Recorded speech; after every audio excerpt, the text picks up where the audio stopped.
The phone rang. One ring, then two. It was her, my wife's mother's birthday planner. She didn't wait for me to answer. "Sir," she began, voice tight, "your mother-in-law has canceled her invitation. But, she has requested to keep the $60,000 deposit you paid." I didn't flinch. It was as if I had already heard it before. Or maybe I had. I hadn't exactly expected them to be grateful for my generosity, but I had never imagined it would be so. I held the phone to my ear, my thoughts already circling in controlled disarray. "Cancel the entire party," I said, barely above a whisper. There was a pause. "But, sir, you're not the celebrant." "No," I replied, voice flat. "But I own the venue, the catering company, and the hotel chain they booked for guests." I hung up before she could respond. I didn't need to hear her panic. It wouldn't change anything. Weeks before, I had no reason to question. The wedding plans had moved forward smoothly. The lavish venue, the catering, the extravagant hotel bookings for out-of-town guests, all mine. But then came that night, the call from the planner. My wife had asked her to cancel her invitation, not just the party, but her entire presence at the celebration. I didn't need to ask why. I already knew. It had been building for months. A creeping suspicion that settled in my gut after the second time I found her phone off, just when it was time to go to bed. The sudden need to go out with friends after work. The private moments she spent locked in the bathroom, her voice too muffled when I knocked to ask if she was okay. I didn't accuse her immediately. There was no need. I watched. I waited. When I found the receipts for the hotel room, the dates matched up. But it wasn't the dates that told the story, it was the names. The one that stuck out, Ben. I had seen that name before, over dinner, in passing. My wife's mother talking about a friend of hers who had business dealings with my wife. Ben. A business associate? Or something more? I hadn't confronted her, not yet. She wasn't ready, but I was. Days later, I gathered the evidence. It was simple. A few phone records, a private message from her phone. "Love you, baby. I can't wait to see you tonight." She hadn't deleted it. I studied it. The way her fingers had held the phone, the time of day. There was a mechanical rhythm in her actions, something too calculated. She thought she could hide it. I knew better. It wasn't just about betrayal. It was the betrayal of trust.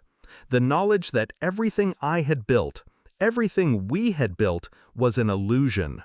A carefully constructed house of cards. I didn't need a confrontation. Not yet.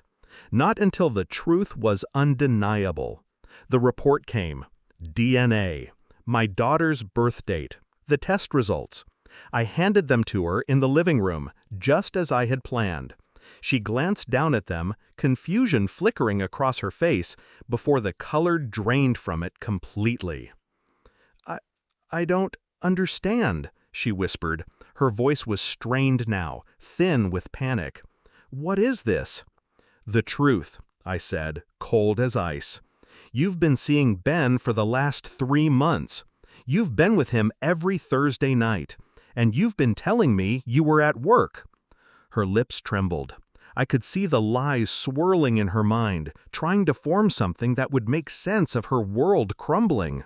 But there was nothing. No explanation. Nothing. "Where were you that night?" I asked, voice clipped. She stared at me, helpless.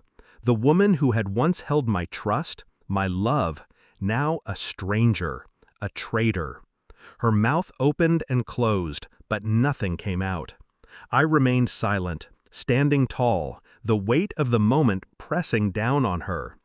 "Tell me it's not true," I dared her. It was a challenge. It was all she could do to meet my gaze and lie. But even her words didn't hold the weight of truth anymore. I never wanted to hurt you," she whispered, voice cracking. I looked at her, my face void of emotion. "You did," I replied simply. The room was still, the silence between us a chasm that neither of us could cross. She waited for me to react, to fall apart like a man scorned. But I had already detached. The betrayal had already been woven into the fabric of my existence. It was no longer just about her. It was about me, the clarity, the calm. "I want you to leave," I said, slowly, methodically. "Don't come back. And don't take anything with you. I don't want it." She didn't argue. There was nothing left to say. Her world, her illusion, had shattered, and she knew it. She had crossed the line, and I had already moved past her. I walked to the window, my gaze distant. The world felt smaller, more manageable now. I looked at the city skyline, cold, indifferent. I had won.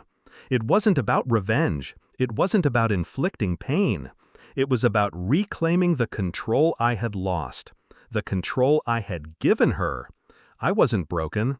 I was free, and freedom tasted like nothing.